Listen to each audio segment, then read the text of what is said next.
Alors, voici une vidéo de cours pour les quatrièmes. Je viens de vous le poster sur le NT en retour à vos questionnaires. D'ailleurs, questionnaire où vous avez mis un peu de temps à me répondre. Je n'ai, suivant les réponses, pas forcément toutes vos réponses. Par exemple, sur les deux classes, donc deux classes où j'ai environ 50 élèves, j'ai retenu 30 réponses qui sont arrivées à temps. Donc, je sais que j'ai demandé les choses tardivement, mais ça fait un moment que je vous en parlais. Donc, ce chapitre a changé par rapport à le premier que j'avais posté. Donc, attention, le nouveau chapitre est sur le NT. Il est dans votre cahier de texte, mais également dans l'espace classe. Donc, j'ai voulu m'adapter au confinement et faire une enquête en lien avec le confinement. Première question que je vous pose, ça va être du coup, quelle note vous metteriez au cours de mathématiques pendant ce confinement? Et encore une fois, je n'y vois aucun jugement, même si pour moi, tout le monde aurait dû répondre 5. C'était juste pour moi avoir une idée de ce que vous pensiez de la façon de faire. Globalement, le retour est plutôt positif, puisqu'il y a quand même une majorité de 4, mais maintenant je peux comprendre que certains ont du mal à se connecter et éprouvent des difficultés. Donc déjà, je voulais revenir sur le vocabulaire statistique. Donc déjà, une enquête statistique, c'est exactement ce que j'ai fait en vous posant des questions. Un enquêteur arrive, il vous pose une série de questions. Vous, quand vous y répondez, vous faites partie de la population étudiée. La population étudiée, ça correspond donc aux personnes qui répondent à ce questionnaire. En l'occurrence, ici, c'est les élèves de 4e. Ensuite, suivant la question qu'on vous pose, vous allez donner une réponse. La réponse, en stats, ça s'appelle un caractère. C'est un caractère qu'on va étudier. Ce caractère a trois types, peut se ranger en trois formes. Dans un premier temps, deux catégories. Soit il va être qualitatif, soit quantitatif. C'est-à-dire la réponse, si je vous dis bleu ou si je vous dis 3, je ne vais pas pouvoir en faire la même chose. Qualitatif, ça va être une qualité, ça va être un mot. Donc c'est pour ça qu'à la fin, je vous ai demandé est-ce que vous aimeriez, si possible, si vous avez la possibilité de revenir au collège, oui, et me dire pourquoi. La réponse, ce n'est pas un nombre. C'est donc un mot, c'était une étude qualitative. Les études qualitatives, on va les représenter sous forme de diagrammes circulaires, qu'on verra à la fin du cours. En tout cas, qu'on verra dans le cours. Les études quantitatives, elles vont plus nous intéresser parce qu'encore une fois, les études quantitatives, celles qu'on peut quantifier, c'est-à-dire compter, les réponses vont être des nombres.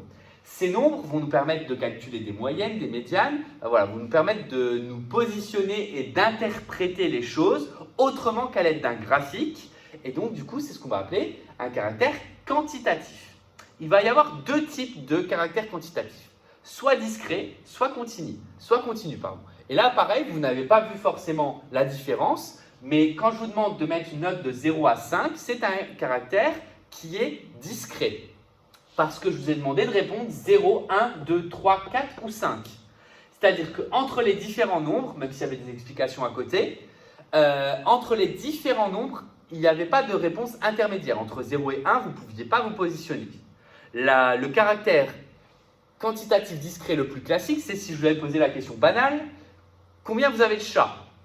Vous pouvez me répondre 1, 2, mais vous ne pouvez pas me répondre 1,5. D'accord? Vous ne pouvez pas vous amuser à couper un chat en deux. Donc, dans tous les cas, combien vous avez de chats, c'est un caractère quantitatif discret, parce qu'entre deux réponses, il y a des nombres qui existent, mais ce ne sont pas des possibilités de réponse. Et c'est ça qui va différencier un caractère quantitatif discret de continu, c'est que toutes les réponses vont être réalisables.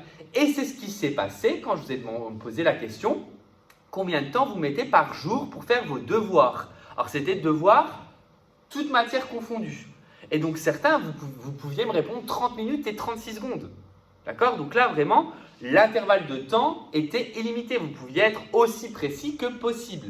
Et donc du coup, dans ce type de caractère, on va utiliser un certain type de diagramme et on va surtout regrouper les données. On va se dire, tous ceux qui travaillent entre 0 et 1 heure, on va le mettre dans le même intervalle. Et c'est ce que vous allez devoir faire pour compléter le cours. Normalement, le cours, là, est fait de telle sorte que vous pouvez compléter quasiment jusqu'à la fin. Sauf peut-être à partir du calcul moyenne-médiane. Donc, ne vous en privez pas. Vous allez avoir un long week-end pour. Donc, ici, voilà les résultats, les 30 réponses. Ces résultats sont une donnée brute, c'est-à-dire que j'ai pris vos réponses et j'ai noté la réponse.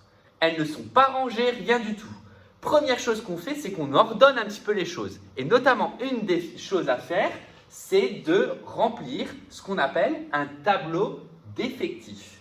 Un tableau d'effectifs, c'est recenser les 6 réponses possibles ici et d'y mettre le nombre de fois, le nombre de personnes qui ont répondu 0. En l'occurrence, ici, il n'y en a pas. Donc 0, je mets 0. Le nombre de personnes ensuite qui ont répondu 1. Vous avez été gentil avec moi, il n'y en a encore pas. Le nombre de personnes qui ont répondu 2. Il y a une personne. Attention, j'ai ton nom. Le nombre de personnes qui ont répondu 3. Il y en a 1, 2, 3, 4, 5, 6. Le nombre de personnes qui ont répondu 4, là vous êtes majoritaire. Des personnes qui ont répondu 2, je n'avais pas fait ici. Donc il y en a 1, 2, 3, 4, 5, 6, 7, 8, 9, 10, 11, 12, 13, 14, 15, 16. Il y en a 16. Et enfin, le nombre de personnes qui trouvent à ma vraie valeur, c'est-à-dire exceptionnelle, il assure de ouf, il y en a 1, 2, 3, 4, 5, 6, 7, il y en a 7. Encore une fois, votez 7. Donc, au total, je suis censé retrouver le nombre annoncé, c'est-à-dire, vous êtes censé retrouver 30, si je ne me suis pas trompé quand j'ai listé, parce que j'en ai rajouté entre-temps. Donc, ça m'en fait 7 plus 16, 23, et ça fait bien un total de 30. Donc ça, la ligne d'effectif, c'est tout simplement recenser le nombre de personnes qui vérifient un critère, c'est-à-dire un caractère. Combien y a-t-il de personnes qui ont répondu 3? Il y en a 6. Et donc là, je marque dans l'effectif 6. Donc au lieu de mettre des petits bâtons, on marque des vrais nombres. Maintenant, ces nombres-là se représentent aussi en sous forme de fraction et sous forme de fréquence, puisque une fréquence, un effectif c'est un nombre, une fréquence c'est une proportion. On vient de finir le chapitre de la proportionnalité, ça tombe bien. Par rapport au total, quelle est la proportion de gens qui ont répondu 0? Il y en a 0 par rapport au total sur 30. Donc comment je fais pour trouver une fréquence en fraction? La fréquence, c'est tout simplement le quotient de son effectif par l'effectif total. Le quotient, c'est la division. Maintenant, si je veux l'avoir en écriture décimale, je calcule 0 divisé par 30, ça fait 0. Je veux l'avoir en pourcentage, cette écriture décimale-là, on va voir qu'il suffit de faire fois 100. Et donc là, ça va me donner 0%. Ensuite, 0 sur 30 de nouveau. 0, ça fait 0. Et donc, de nouveau 0 sur 30, 0%. Ensuite, une personne sur 30. La pauvre personne isolée que je ne souhaite pas de m'avoir, qui ne devra pas m'avoir l'an prochain. Évidemment, je plaisante. Ça fait environ, et là, je vais devoir arrondir à, on va dire, 2 chiffres après la virgule. Ou alors, allez, 3 chiffres après la virgule. Ça fait environ 3,3%. Alors, comment j'ai fait pour obtenir cette valeur? Je prends ma calculatrice et je tape 1 sur 30. 1 sur 30, ça va me donner une valeur décimale ou une valeur approchée décimale. Ici, ça me donne une valeur infinie, donc ce n'est pas une valeur décimale. Ça me fait 0,033333. Et du coup, je le note. J'ai dit 3 chiffres après la virgule. Et pour passer de ce pourcentage, de cette quantité-là qui est sur 1 à cette quantité-là qui va être sur 100, je vais devoir multiplier par 100. Et donc, du coup, d'où le 3,3%. Ensuite, ici, je vais avoir 6 sur 30. Donc 1 sur 5, ça veut dire 0,2 normalement, et ça veut dire 20%.